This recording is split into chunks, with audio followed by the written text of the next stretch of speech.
এই সেন্টেন্সটা দেখো, এখানে কি বলেছে? I am in a pickle. Pickle মানে আমরা সবাই জানি আচার, কিন্তু এখানে এর মানে একদমই সেটা না। আমি কিন্তু বোঝানোর চেষ্টা করছি না আমি আচারে আছি, এর মানে হচ্ছে আমি সমস্যায় রয়েছি। আবার এই সেন্টেন্সটা দেখো, এখানে বলছে byte the bullet. Byte the bullet, bullet মানে আমরা সবাই জানি বাইট মানে কামড়ানো, কিন্তু এই সেন্টেন্সটার মানে হচ্ছে যে সাহস করে কষ্টটা স্বীকার করে নাও। আবার এই সেন্টেন্সটা দেখো, এখানে বলছে হি কিকড দ্য বাকেট।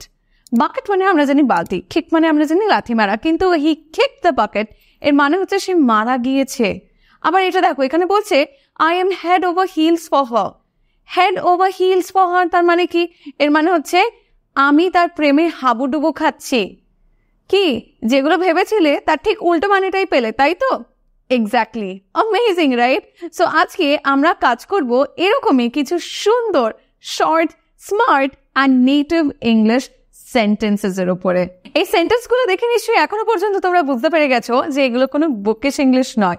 এই সেন্টেন্সগুলো নেটিভ স্পিকার্সরা তাদের প্রত্যেক দিনের কমিউনিকেশনে ব্যবহার করে। তাহলে তোমাদেরও যদি নেটিভ স্পিকার্সদের মতন স্মার্ট অ্যান্ড অ্যাডভান্স সাউন্ড করতে হয়, তাহলে এই সেন্টেন্সগুলোকে তাড়াতাড়ি রপ্ত করে নাও। শুরু করা যাক, দেখে নি আরো এরকম কিছু amazing sentences. She is always on the ball, তার মানে সে সবসময় সজাগ থাকে। I'm over the moon with joy. আমি আনন্দে আকাশে উঠছি, অর্থাৎ আমি ভীষণ আনন্দে রয়েছি। Let's hit the road. চলো আমরা রওনা হই। He is a tough nut to crack. তাকে বোঝা খুব কঠিন।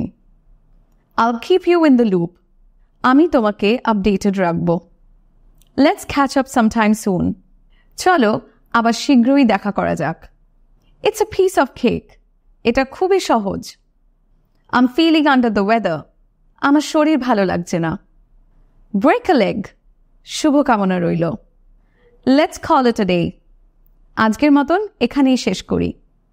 ক্লাসেসগুলো অ্যামেজিং লাগছে, তাই না? যদি তোমরা আমার চ্যানেলে নতুন হও, অবশ্যই আরো এরকম ইংলিশ লার্নিং কন্টেন্টের জন্য চ্যানেলটা সাবস্ক্রাইব করবে, শেয়ার করবে এবং অন্যকে শেখার জন্য এনকারেজ করবে। English is really a piece of cake if you are ready to bite the bullet. দেখো তো আমি কিরকম ভাবে একটা সেন্টেন্সে দুটো সুন্দর স্মার্ট ফ্রেজেস এর ব্যবহার করলাম। ওয়েল, এরকম ভাবেই তোমাদেরও চেষ্টা করতে হবে। চলো এগিয়ে যাওয়া যাক। He spilled the beans. সে সব রহস্য ফাঁস করে দিল। She is in hot water. সে বিপদে রয়েছে। I'm all ears. আমি মনোযোগ দিয়ে শুনছি। He is a couch potato. সে অলস। Time flies. সময় খুব দ্রুত চলে যায়। Don't judge a book by its cover. বাহ্যিক দেখে কোনো কিছুর বিচার করো না। She is on cloud 9. সে অনেক খুশি। I'll cross that bridge when I come to it. সমস্যা হলে তখন সমাধান করব। It's raining cats and dogs. মুষলধারে বৃষ্টি হচ্ছে। He's the black sheep of the family. সে পরিবারের কলঙ্ক। She has a heart of gold. তার মন খুব ভালো। He is a blessing in disguise. সে এক প্রকার আশীর্বাদ। Cut to the chase. মূল কথায় আসুন। She is on thin ice. সে বিপদে আছে। Let's play it by ear. পরিস্থিতি অনুযায়ী সিদ্ধান্ত নেব। He is in 7th heaven. সে অত্যন্ত খুশি। The ball is in your court. এখন তোমার সিদ্ধান্ত নেওয়ার পালা। Don't cry over spilled milk. যা হয়ে গেছে তা নিয়ে দুঃখ করো না। She is full of beans. সে অত্যন্ত উচ্ছ্বসিত। He is the best of both worlds. সে দুই দিকেই ভালো। I'm head over heels for her. আমি তার প্রেমে হাবুডুবু খাচ্ছি। He is pulling your leg. সে তোমাকে নিয়ে মজা করছে। You are driving me nuts. তুমি আমাকে পাগল করে দিচ্ছ। You hit the nail on the head. তুমি একদম ঠিক বলেছ। He is burning the midnight oil. সে রাত জেগে কাজ করছে। She is out of your league. সে তোমার নাগালের বাইরে। He is a diamond in the rough. সে ভালো গুণের অধিকারী, তবে এখনো অসম্পূর্ণ। She is the apple of his eye. সে তার চোখের মণি।